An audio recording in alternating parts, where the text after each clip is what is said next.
اے اشواگر، تمہارے ہاتھوں کو خاص اذن حاصل ہے، یہ جسے چھو لے اسے امر کر ڈالے۔ تم کچھ بھی لکھو، باخدا تتلیاں سربا سجود ہونے چلی آئیں، جگنوں رات رات پر طواف کرتے پائے جائیں۔ نیل کو آسمان پر روشن ستارے حیرانگی سے تکتے جائیں۔ فلک کا وارث چاند اپنی روشنیوں کا بوسہ بارے۔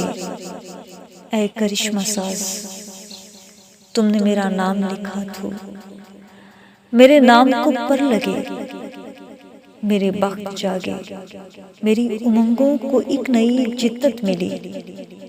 اے داستان زیبا، میرے نام کے سبھی حروف تمہاری کرشماتی انگشت کے لمس کی بدولت روشن ہیں۔